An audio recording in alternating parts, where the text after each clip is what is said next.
are talking about Kipo, y'all. My name is Ninti. I'm a voice actress. I was on the Sonic's deathbed and Sonic's funeral videos. If they made you really mad, that's hilarious. I had to cry a bunch, and I love cartoons. And here are also two other amazing people who love cartoons. So hey, I'm Faati. I have spoken on various panels and conventions around Atlanta and Alabama.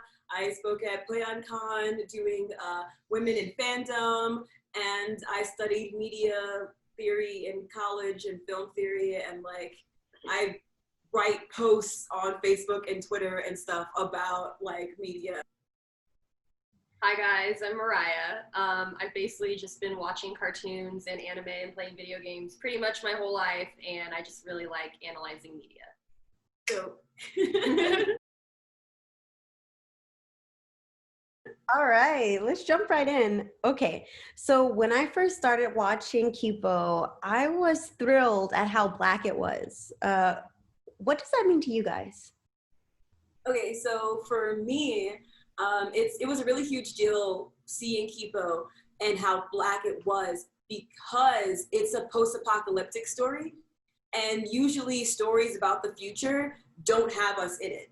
Like we just somehow stopped existing, and that's always been like a problem for me because I really like sci-fi and I like fantasy, and I never see myself in it. And so not only is this a sci-fi fantasy story, it's like set in a post-apocalyptic future, there are mutants, but the main characters are all Black, and three of the main characters are dark-skinned Black people. Mm-hmm. You've got Leo, Kipo's father, who's dark-skinned.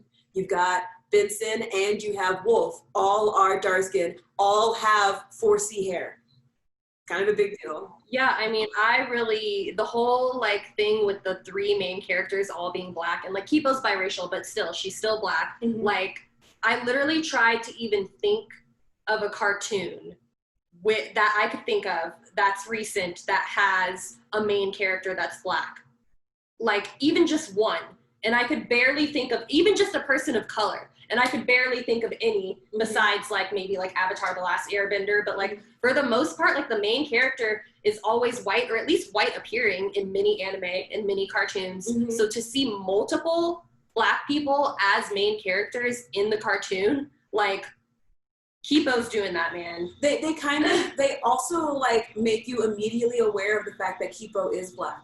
Like within the first few episodes, you see Kipo's father. Right. And Kipo's father is like unambiguously Black, has 4C hair, is dark skinned. And so you're like, whoa, I didn't immediately assume Kipo was Black. Like watching it. He's got this beautiful, like wavy, amazing, deep voice. Oh yeah. That dude's so fine. What's his real name? Sterling something, right? I just looked it up on IMDb. Let me look it up. So Kipo's dad's name in the show is Leo Oak, and the actor's name is Sterling K. Brown, and he is a very handsome actor, and also he's really talented. He was in the show. I want to say called The Last of Us, but that's not right.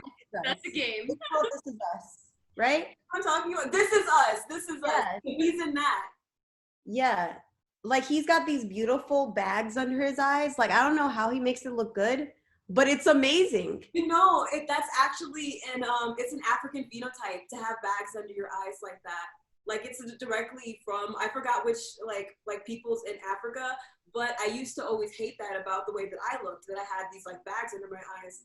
And then this girl on Facebook was like, I don't know if you guys know this, but this feature is actually an African feature. And the only reason we think it's ugly is because of Eurocentric standards of beauty, which brings me back to Kipo and the fact that Wolf is so cute, right?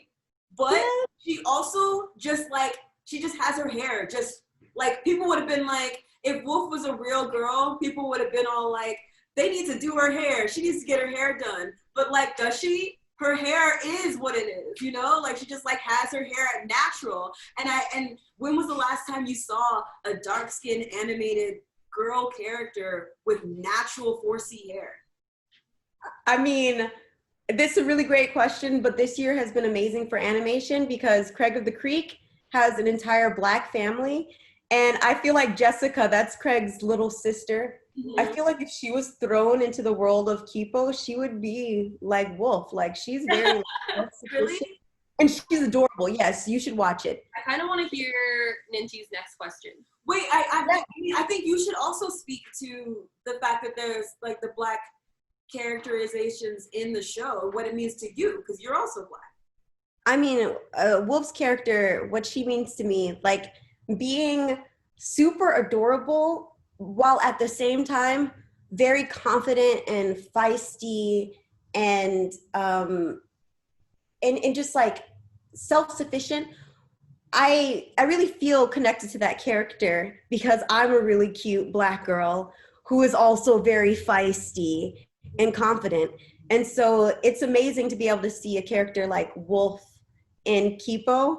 And while I feel closer to Kipo as a character, like just as like the excited kitty type person, I'm just like in love with Wolf. She's like who I want to be. I feel Wolf. I'm a wolf. Kipo's who I want to be, but I'm a wolf. I feel like one of the most amazing things that's done in this show is the deconstruction of the mammy trope. So you have two Black female characters, neither of them are a mammy. They both take care of each other's emotional needs. There's this huge scene, there's this huge like culmination of a lie. Both Kipo and Wolf are keeping truth from one another, and the whole show is based around their friendship. Basically, like it opens with them becoming friends. And so, at the culmination of this lie, Kipo realizes that Wolf had kept information from her that would have led her to her father, to her family, to her home, and Wolf breaks down crying. First time you see her have these kinds of emotions on screen, and Kipo understands how big of a deal it is that Wolf is crying. And instead of like throwing Wolf away or yelling at her for endangering her, basically, Kipo holds her. Kipo hugs her. And it must have been the first time that anybody has hugged Wolf in her whole life because she was raised by those wolves, right? So it's the first real like moment of like intimacy that Wolf has. And it's in a moment where she had betrayed Kipo, and Kipo holds her. That's something I really love about Kipo's character, about people are not their mistakes. She doesn't see people as the things that they're doing, but as the human beings and the valuable people they are. And she wonders, like, what brought you to this moment that made you hurt me? And how can I make you feel better so that you wouldn't hurt yourself? I love that. She's friendly with every villain. She's friendly with every antagonist character that they encounter. Yeah, she doesn't see them as villains or as antagonists. She sees them as like fellow beings. Like Kipo is like the embodiment of forgiveness. Like Kipo's whole character. But it's not forgiveness just for the sake of forgiveness. Like, I'm gonna forgive you so that I can be healthy. It's true forgiveness. It's like, I want to forgive you so that you can grow. Betty, how cool is it that someone from our hometown, Macon, Georgia, was on the freaking cartoon design team for Kipo? Right, like he was part of character design. Chibu Kore is like this dope artist, and you can find him on Instagram. His Instagram account is @Chibuyum. And his art style is really cool. And he also did this like art feature that was presented on like screens. And it's a really cool art show. It's on his Instagram if you go look. It's dope. His style is really cool, and you can see some of his like style in the character designs in the show. And I think it's amazing. Like he works for DreamWorks. And he's a Black artist, and he's a second generation. His parents were immigrants from Nigeria, and so he's brilliant because Macon is about 67% Black, and so if you grew up in Macon, you grew up around Black people. You know what Black culture is. You probably appreciate Black culture, and so for someone like Chibu to be on Kipo, you know that the story is being told from a perspective that is true to who we are, you know? It's like the authenticity is apparent. They don't try to be Black. It is Black. You know what I'm saying? Like everything about Kipo's character is Black. It is her mother too. It is her father too. Like it's all of it together. Like her empathy, the fact that she like sees the humanity in people who aren't even humans. Like she sees that they have value. It's a part of the Black experience. Like forgiveness is a huge thing in our culture. It's a huge thing to like the idea of like turn the other cheek or whatever, but also like restorative justice and trying to find community with like harmed parties. That's a whole Black thing. So I really do love that. I feel like if this show was created without Black voices in the room, Kipo would have been white and everybody else could have been Black.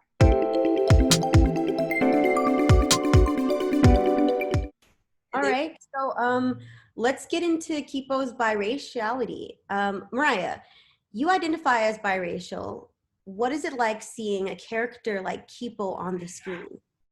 Yeah, for one, kind of like what I was saying about just the fact that all three characters are like Black or people of color. Like I've never seen or rarely seen a biracial lead. I mean, there's not one that I can think of off the top of my head. I'm sure they exist, but yeah, it's really cool that a biracial main character is in this show, and it's known that she's biracial. It's not revealed for a little while, but the interesting thing that I think about it is like, so she is biracial, but she's also half mute, and that is kind of like what it feels like to be biracial. Sometimes you feel like you don't really fit in with either side of yourself. It's like you're not really the human side, right? But you're not really the mute side either. So you're just like, I'm just kind of here in the middle, like, and I just want everybody to get along. And it's like, I feel like Kipo really portrays that. And it's even more interesting because it's interesting how like race agnostic Kipo, the show, is, even though it is very Black, because like nobody cares that Kipo's Black.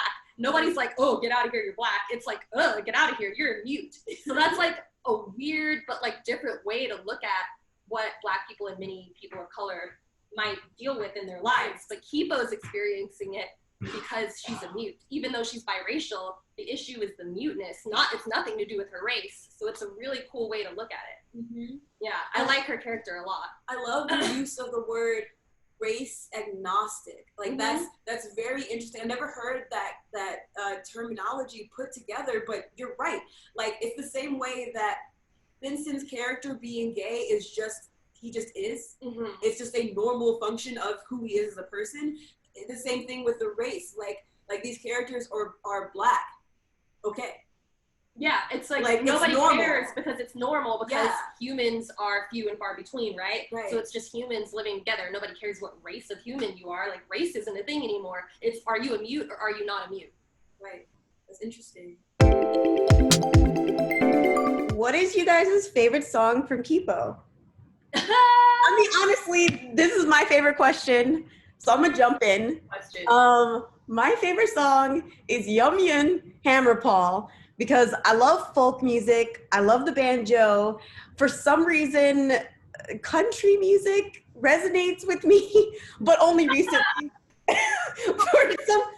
It's not for some reason. Like we made country music. We brought the guitar and the banjo over here on the slave ships. Like we brought that here. Like when grassroots, when folk music, when country, when that twang of the banjo like hits you like in your soul, it's not you're like trying to be white. It's because we brought those instruments here. Them shits out.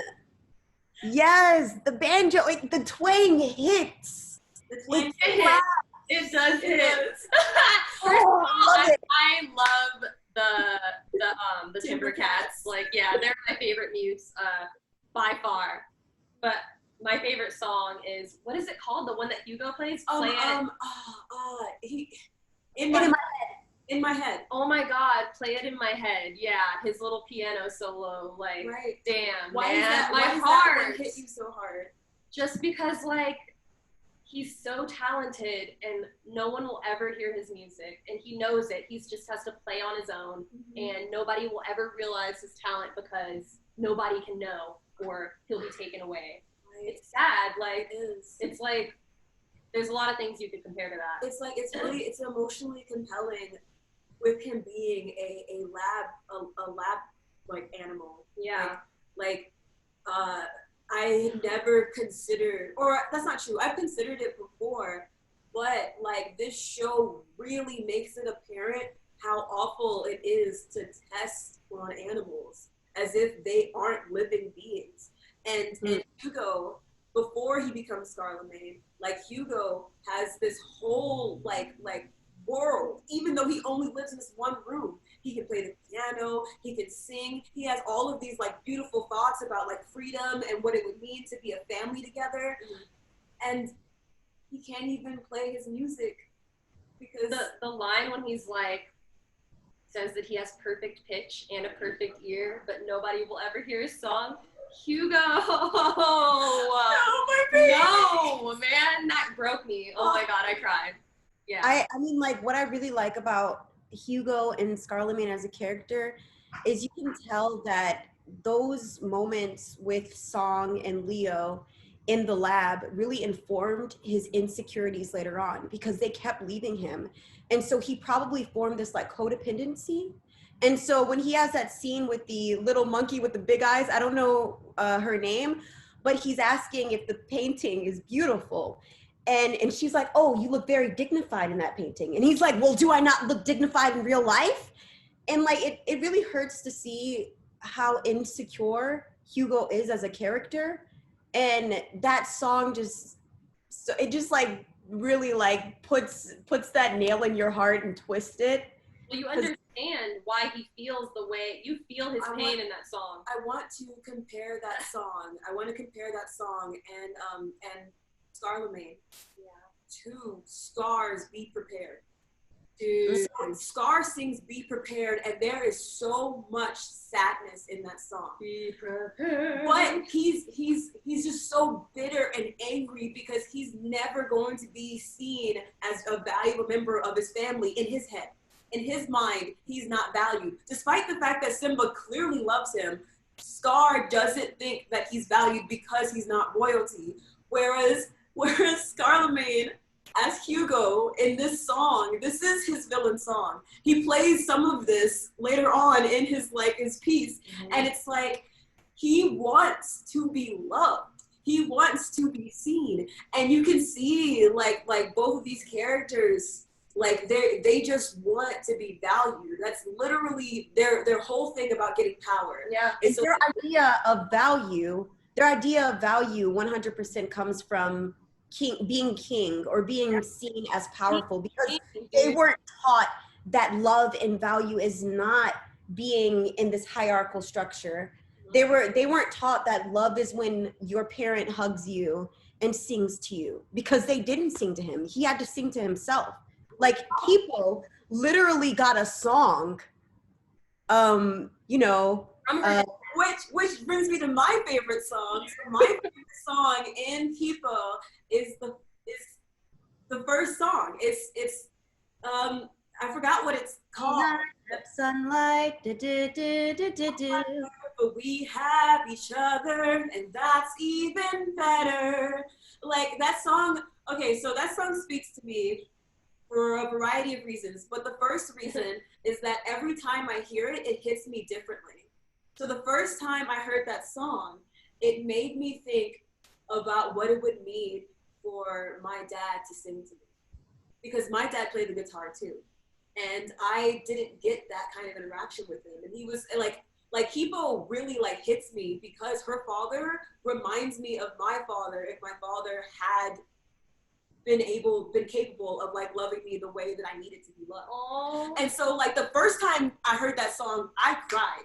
Like the first time I saw that, I was like, wow, this is so beautiful and impactful. Like a Black father is loving his daughter, is being emotionally present. So like the second time through of hearing that song, it hit me a different way. It hit me because I was like, wait a second, this is Kippo's mom's song. Leo sang this to Kippo's mother. He probably sang this when Kippo was in the womb. Which is why the song worked to calm his mom down. Which is, that's why the song works to calm her down, song. And it's also why the song works for Kippo, because she's been hearing it since she was like in the womb.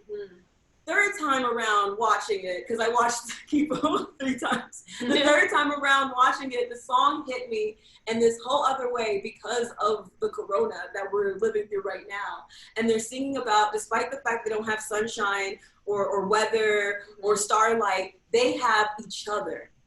They have the arms of each other. They have that they're going through this together. Yeah. And I just thought that was a really beautiful concept for people to pick up on and to hear in the middle of this. Like, you might not have all those things you used to have, but you still have one another. We're still able to communicate. Yeah, that's why that song is like really, really powerful. It's very powerful. All right, so we're gonna play a little game, guys. You guys want to play a game? Yeah. Okay. The game is called "Is This Character Black?" Okay. Starting with Cappuccino. That was the shrimp lady. Oh, her name is Cappuccino, and her name Cappuccino. Get out of here. She said, "Get out of my restaurant, Charlemagne." Yo, bye. I'm not about this, kings. I'm not about that. Like, no. She was like, "Excuse you?" Dude, okay, I love that Cappuccino is all about information, too. I know. She serves tea. Dude. Come on. Her name is Cappuccino, and she serves tea. Yes. Okay. Jamak. Black. Absolutely. I'm just saying, like, and I could be biased because of his voice actor, but some of the stuff he said, I was like, okay, Jamak, like, you sound like my uncle right now. Like, he reminds me of just like, who is his voice actor? Well, I'm gonna look it up. Go ahead. He reminds me of what? He's just like sassy sometimes. Like, he reminds me of like, He be throwing someone shade. I know. He throws shade. He be throwing shade. I honestly thought that Jamak and all of the mod frogs were like Japanese because a lot of the scenes kind of were reminiscent of anime style fighting and whatnot. And so I assumed that was the culture that they were trying to capture.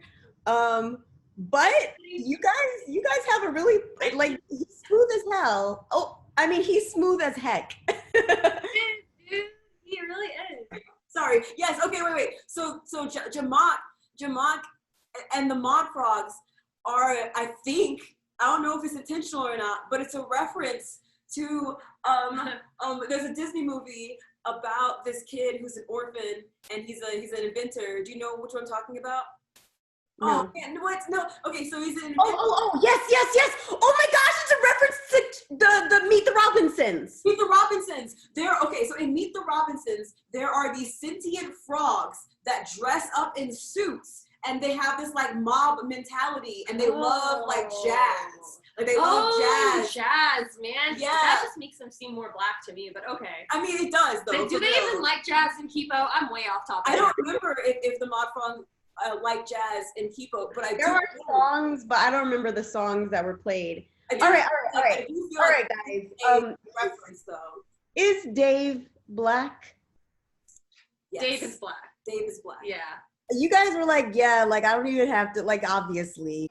Dave is black. He just, whatever. So about Dave, like he's voiced by that really hilarious comedian Dion Cole, and it's really apparent, like his character and his voice has so much personality to it that I immediately clocked it. Like as soon as he started talking, I was like, that's my guy from Blackish. Mm-hmm. His character is so funny. He is really funny. He has great timing. Yes, like he's so good as Dave too. Mm-hmm. All right. Okay. The question is Mulholland black? Holland black. I want to say yeah, but I don't know why I want to say yeah. Then he is black, okay? That's all we need to know. Holland is as complicated of a character to racially identify as Charlemagne is. Dude, good point. Like Mulholland and Charlemagne exist in this this other kind of place character-wise that it's difficult for me to place them with a racial identifier. Right? Dude, he's such a good character. Mulholland, like, it's because of the complexity that they go through as characters. Like Mulholland literally like is a parasite that kills things in order to survive, and then he realizes that is hurting stuff, and that's like hurting people is wrong. Yeah, Mulholland was like, oh, I'm gonna just like torture people and stuff. I'm gonna kill Kippo, and Kippo was like, that's dumb, and he was like, dang, it is kind of dumb. Yeah, I guess I'm not doing that. He was like, I guess I'm gonna do the opposite of that. Like I don't know. I don't know why it's so hard for me to identify them, but it is. Like I feel like they exist as purely mutes. Like that is what they are, and to give them a racial identifier like humanizes them in a way that's a detriment to their character. That's fair. I don't know. Does that make sense? Like yeah, I feel like, that makes sense. Yeah. Okay. Like he's a being that doesn't necessarily operate within the same thoughts that we do, or like boundaries, whatever, so to speak. Right. A lot of the mutes are clearly representative of people, of humans, and so racializing them is easy. Like Cappuccino is definitely like a big black woman who. Oh yeah, and the Timber Cats are definitely Southern white folk. That is what I think as well. Yeah, you got the raccoons, that the exercise junkie raccoons. I love them. Like they're Starbucks white girls. Yeah, like they're basic. I know, but the one raccoon that just does yoga, that's me. I love him. Oh yeah, he's like, I'm enlightened, bro. He's totally white. Like he's totally white for sure. There's no other way to read that guy. For sure he is. And then the Newton wolves are black. Do you think so? Yeah. They're Italian. Okay. You can be black and Italian. All right. My kids will be. Oh, Mariah is. Oh. Fun fact. Newton Wolves. I like the Newton Wolves a lot too. Yeah. They're pretentious. But like the way that they rap is very like they clearly. Dude, they rap. First of all, they rap, yo. Like. Yep. They're black. And that might be racist. I don't mean to make that as a comment like that, but like they rap. What other? Okay, the snakes. You know. So when I watched Kipo the last time around, I watched it with my fiance Peter, and he's a huge nerd, and he picked up on something with the Newton Wolves that I never noticed. They're a Carl Sagan reference. They literally are dressed just like Carl Sagan, and they say billions and billions, and that's also a Carl Sagan reference. Wait, aren't their names billions and billions? Yes! They named themselves after a thing that Carl Sagan is known for saying. Dude, I didn't even pick up on that at all. Yeah, right? I'm dumb.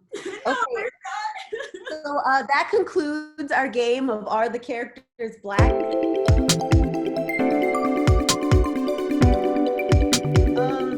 But the next question is for Faati. Faati, so you say that there's a lot of Easter eggs, but I don't know what you mean by that. Explain. Okay, so to start off, Wolf's character, Mariah pointed this out to me earlier. We were talking about it in the backyard. Wolf's character is a Princess Mononoke reference. What? Yeah. She wears a wolf pelt and is a wolf character who was raised by wolves. Oh, but instead of her having this animosity towards humans, the way Princess Mononoke does, Wolf has that animosity towards mutes for similar reasons, actually. Right. Yeah, similar reasons. For similar reasons, and that's a really interesting parallel having that. So that's an Easter egg. Secondly, they reference Princess and the Frog when Benson is taking Kippo to Ratland, and Kippo is trying to guess where they're going. Kippo guessed that they're going to this magical old woman's house in a tree where she's going to tell them like the future or some secrets that they don't know yet about themselves. That's literally what happens in Princess and the Frog and Mama Odie. So that's a really nice reference. Love it. They reference video games, and they have Jizza as one of the rappers, as one of the Newton Wolves. Jizza from Wu-Tang Clan. wait, it's not G-Eazy? It's not what? I thought his name was G-Eazy. Am I wrong? It's just a GZA. No, G-Eazy is like a new age, totally newer guy. All right, guys. I do not know the Wu-Tang Clan, so sorry. But you know, they go like Wu-Tang Clan ain't nothing to blank with. You know, the GZA. Okay. So the reason why I think it's really important that they reference specifically the Wu-Tang Clan and have a member of Wu-Tang Clan in it is because Wu-Tang Clan are the biggest nerd rappers. Before Childish Gambino, they were the nerdiest rappers out there. But back then, the stuff that they like wasn't like nerdy the way that it is nerdy now. Because everybody, like a lot of Black people watch Kung Fu movies. Right. Like most of us, like it's in Blaxploitation films, you've got Kung Fu, like Black characters doing Kung Fu, and it's because we really loved Kung Fu movies when they came over here in like the 70s and the 80s. Yeah. And it's because it was the first like feature film that Black people were able to consume that wasn't about white people. Mm-hmm. It's like a story about not white people, and they were very emotionally compelling, and the action was really cool, and the special effects, all the stuff happening in those movies, we had never seen that before, and it was like, wow, finally something that's not completely like white. Let's fucking eat this up. Let's get it. And so we all love Kung Fu movies. Wu-Tang Clan loves Kung Fu movies so much that they had a song called Shadow Boxing. It's literally a reference to something that happens in like most Kung Fu movies. It's a trope. So that's a huge Easter egg, I feel like. And I feel like a lot of newer fans coming to Kippo, like, you didn't know who Wu-Tang Clan was. Like, they wouldn't get the significance of that reference. But, like, Kippo is literally, like, half Asian. Mm-hmm. Like, they're, like, the show, you can tell that they love anime. Yeah. Wolf is a reference to Princess Mononoke, which is a Hayao Miyazaki movie. Yeah. Like, I love that component of it. Not that this is an Easter egg, but the soundtrack in Kippo is dope. Yes. There's a lot of hip hop, which is cool, which I don't think you see in cartoons ever. Mm-hmm. Like, the only other cartoon that I've seen it in was is it Pharrell Williams? Is he the one who did the soundtrack for Despicable Me? Yes. Mm-hmm. Yeah. So like, I feel like, and that soundtrack was hella dope. Right. Well. Also, Boondocks has, and Proud Family. Okay. Proud Family does have some hip hop. It has some R&B. Fair enough, but Kippo did it a lot. Yeah, you know what? Like, it's a central part of Kippo. I think that it's the fact that you brought this up in the middle of the Easter egg conversation speaks to the fact that it actually is kind of an Easter egg. Yeah. Like, Easter eggs are things that are like dropped throughout a piece of media that will be special for a specific fan base. Right. A specific person in the audience watches that episode of Steven Universe and notices that he has a GameCube. Mm-hmm. And they're like, he has a GameCube. That's like me. Yeah. And that's what an Easter egg is. With Kippo, the music is an Easter egg in that for some people they'll be like, oh, this is cool. But for other people, they're like, dubstep bees! Yeah, the dubstep bees, dude! Yeah! That was one of the coolest things. It's really dope. It's so creative. Yes, it's very creative. Yeah, the soundtrack in Kippo is really diverse, but I specifically liked how they had a lot of hip-hop. Yes, yeah. And that the chase scenes have the most compelling music. Like, that doesn't have lyrics. The most compelling lyricless music is in the chase scenes. Mm-hmm. And when I watched the first episode, I was like, oh, I like the show. Oh, wow, I really like the show. Oh, yeah, Mondo's really cute. This is great. Wolf's a great character. That's fun. And then they did the chase scene, and I was like, oh, wow. This show is good. This show is good. Like, it just elevated it. Like, this show speaks to me. Like, being able to listen to music and feel like your story is being told musically is as important as the characters being people of color. So just hearing that, it's like, yeah, I feel this. I want to speak to something specifically about the music and characterization right now. So the character of Benson is he is a part of the LGBTQ spectrum. He's an alphabet kid, if you're being disrespectful. He is gay, and he loves music, and he loves hip hop, and he listens to, like, his favorite artist is a reference to Tyler the Creator. Does he have an 8-track? What does he listen on? It's a cassette It's a That's cassette. a cassette player? Yeah, it's a cassette player. He's listening to cassettes, which is a throwback reference because like that used to be a really big deal for a lot of 90s kids. And so like the kids watching the show now are like, what is this? What is he even playing this music on? Because it's too big to be an iPod. One of my favorite things about Benson as a character is, Faatima and Faati and I grew up in a family of a bunch of nerds who loved Asian culture and loved Black culture. And so our brother is definitely going to be watching Kipo, and he's going to watch Benson's character and hopefully grow more accepting of LGBTQ kids. Like, that's what's beautiful, is like this show is going to be talking to all those Black nerds who grew up listening to Wu-Tang Clan and other rappers, DMX and whatnot.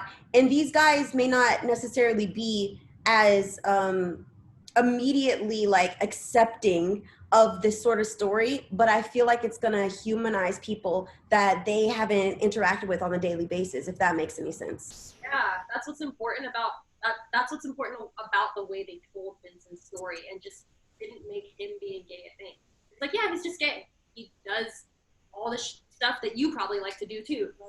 I have a friend who was telling me that he used to be transphobic before he saw Laverne Cox in Orange is the New Black.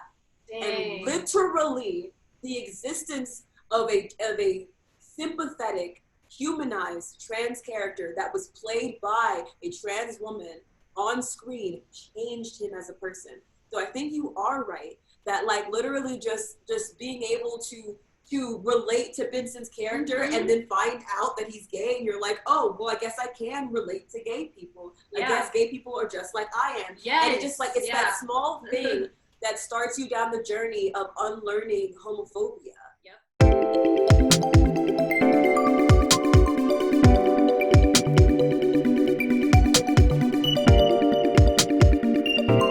Making it easier for people to accept gay people. My hope also is that people will watch that show and be like, I treat animals like it, and I don't even think twice about some of the stuff that I do, like to animals, because it's like, especially the Ratland, like the Ratland really like compelled, like I was like, oh, like the rats built like a human safe space. Like, what if it was the other way around? Would we be building a space for rats to come hang out with us? Probably not. No. It was cool that they included that, and it's like, animals are compassionate, like recognize their sentience and their presence in this world. Just because they don't communicate like you doesn't mean you should exploit them and take advantage of them. Right. And I felt like Kipo really spoke hard to that. All right, so what do you guys think of Leo's relationship with Hugo and Leo's separate relationship with Kipo? And how are those things similar and how are they different? Yeah, so I feel like, kind of like when we were touching on this topic earlier, I feel like Leo sees Kipo, even though they're both his, I guess, they're both his creations. They're both his creations, but they're not both his, like, kids, or he doesn't see him that way. At least I don't think. I think he sees Kipo as his kid, and he sees Hugo more as his experiment.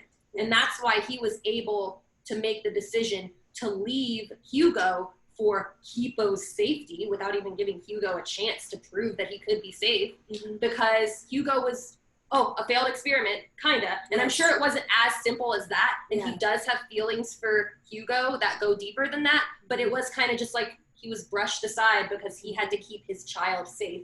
And it's like, dang, well, Hugo was your child too. And Kipo even calls him out in the show and says to Leo, how could you leave him? Yes. What's really interesting is Leo and Song are constantly saying Kipo is going to be what allows us to live above ground. She's the missing link. She's the one who's going to allow the mutes to see us as non-threatening. But what about Hugo? Yeah. Hugo is literally your child who you raised. You put a lot of love and attention into your son. You Song made a blanket for him. these people were basically a family at this point. And so being able to figure out what it was that changed the DNA of Hugo to create this sentience and this ability to, not even sentience, is beyond, like, sentience, animals are already sentient, but this ability to communicate with human language, English and whatnot, and be able to play human music. Why could they have not used Hugo as this missing link to allow them to live above ground? In my opinion, the reason why they couldn't is because they didn't see him as human. And that's what's unfortunate, is they never truly gave Hugo the ability to be human, but Kipo was.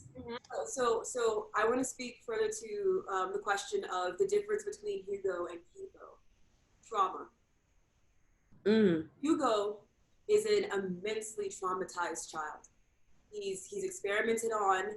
He's made to live in a tiny glass cage as soon as they find out that he has that power and ability with his sweat. He doesn't have any stimulation. A song made him that blanket. He didn't have anything soft or comforting like that in his room. They brought all the toys that he had in his room. They brought those in there, and they brought them in there with the expectation that it would help him grow mentally. But where were the things that would help him grow emotionally? If you're giving an animal sentience to the extent that they are able to like verbalize their emotional needs, why are you not giving them things that would develop their emotional needs? That's a fair point. But Dr. Amelia was also controlling the whole situation. Exactly. Leo dropped the ball by leaving Hugo. That was the last straw. Hugo was salvageable. And when he left him for Kippo, that was it. He was never coming back. So Kippo does not, the trauma that Kippo experiences is the trauma of not having had a mother. And her father told her that her mom died from club underground pox or some weird like disease that he makes up. But she never burrow pox. Yeah, she never figures out that it's a lie, because how could her father, who has always been kind to her and has always loved her and played her music and taught her things, how could he lie to her? And when he reveals to her that she was an experiment, she's like, awesome! And when she tells her friends that, they're like, awesome. Because they know that it's messed up, that he experimented on his child. They know it's a problem. Kippo doesn't, because she was raised without the kind of traumas that Hugo was. But I also love when Leo is in the cage that Hugo put him in, and he's locked up in jail, and Kippo shows up, and he's just like, I'm sorry, like, you probably hate me. And she's like, no, like, I don't hate you. And like, that's the essence of Kippo right there. Yes. So not only does Kippo realize that Leo was wrong. Right? The fact that she even could realize that he was wrong. A lot of the time when people have a particular image and idea of a person, and another person tells them that that person had abused them or had harmed them, hurt them, the person who has that idealized image of them usually argues back and says, that's not true. But when Hugo tells his story, Kippo believes him. She believes him, and she confronts her father, who she had in her life the whole time. And so that's the thing. It's that Kippo got love and acceptance and the ability to mess up and still be loved and accepted. Hugo got traumatized and abandoned. And so Hugo's like response to things, I'm not trying to say that traumatized people are automatically going to become abusers themselves, because Wolf didn't, Vincent didn't. Like, they're both survivors. They both have also faced traumas. Hugo becoming like that, the way that he does, is because he lives in complete absence of love entirely. And the only thing that he had to focus on, his only escapism, was a story about imperialism. And Kippo was raised with opposite ideology. Correct. So it makes sense that Kippo behaves the way that she does. Restorative justice. You have to give Hugo a gift. Tell him that you love him. Give him that acceptance that he's been wanting his whole life. And maybe he won't hurt people anymore. And Leo is like, no, that's not right. That can't work. That's not a solution, because Leo is a part of the old world. and Kipo is a part of the new world. I was just gonna bring up to your point of like people being included or whatever. I just think Dave's character is really cool for that because no matter what stage of life Dave is in, he's never seen as a liability. He's never seen as lesser or not as a part of the group as everyone else. Even when he's a newborn baby pupa, they still take him around on all their adventures. So the last question, you guys both have just a minute to answer. What is the one thing you are looking forward to the most in season 3? Okay. This is time for me to bring out my crackpot theory. I think me and Faati have the same answer, but go ahead. No, I don't think we do. I don't think we do. Benson's an android. Okay. That's my crackpot theory. Let me explain. In the episode of Billions and Billions where they meet the Newton Wolves, Dave makes this random joke or lie or whatever that Benson is an android that he invented. Or he calls him a robot. He says he's a robot that he invented. Oh. And Kipo is a series that's full of setups and payoffs. There's a setup, payoff all through the first 2 seasons, within the seasons and extended. I think that is a setup. So we do kind of have the same answer. One of the things I'm looking most forward to is Benson's backstory. Okay. I want to know more about like how he ended up with Dave and how far him and Dave actually do go back. Like, I want to see their beginnings. And I also am looking forward to just seeing all the new mutes that are in the next show. I love all the mutes. Like, I love how they all have like their music that they like and like their little like trope that they kind of represent. So I'm excited to see like all the new season 3 mutes that'll come out. I think, like you guys said, Vincent's backstory, like, who are their parents? That makes sense. I never really thought of Vincent as having parents. And how did he come up with Dave? Like, how did they get that relationship? But on the other hand, Wolf, like, knowing, like, who are her parents? Were they actually killed by the Newton Wolves, as Mariah thinks? Are they alive? Are they? Are they alive? Who knows? Overall, parents. Oh my God. What would that even mean for her? Yeah, but I'm hyper fixated on Hugo and Scarlemagne as a character. I really feel for him. Like, the moment that he gave them the choice of dying in a hot pit of gold or following him, it really broke my heart because I believed in him just as much as Kipo did. And so I really want to see what happens when he gets to meet Song again. I have a question for you. How that changes. Mm-hmm. Do you want Hugo to have a redemption arc?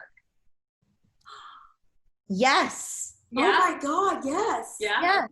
Yes. I think that his redemption arc will be closely tied to Song. His mom, yeah. As soon as Song like returns, I do feel like there's gonna be like his dynamic with her is gonna be very interesting because he used her, but she used him in ape form. They're both apes when they were being used. Yes. Okay, so we had so much fun with you guys talking about Kipo because it was such a good freaking show. I'm Ninty. You can follow me at ninty.wave on Instagram. And okay, I'm Faati, and my Twitter account is at Faati the Street, which is a reference to Doom Patrol. Check that out. And my Instagram is. I'm not really into my social media as much as these girls, but I'm Mariah, and look for me for any future projects. Yeah. Cool. oh wait, you guys want to plug your project? Yeah. Oh yeah, you're right. Okay, so Totally plug it. we're working on a nerd podcast where we talk about media and cartoons, and we want to interview people that are as huge of fans of it as we are. So we would be interviewing like regular people, like interviewing like our friends or people that we find on the internet, Fellow fans, and just like talk to them about cartoons and anime and TV shows and video games. And it's going to be called FAMDOM, maybe the FAMDOM, FAMDOM. So look for that name in all of our future projects and all of our future social media. Hey, FAMDOM. Yeah. Thanks. Thank you guys so much for watching. Bye.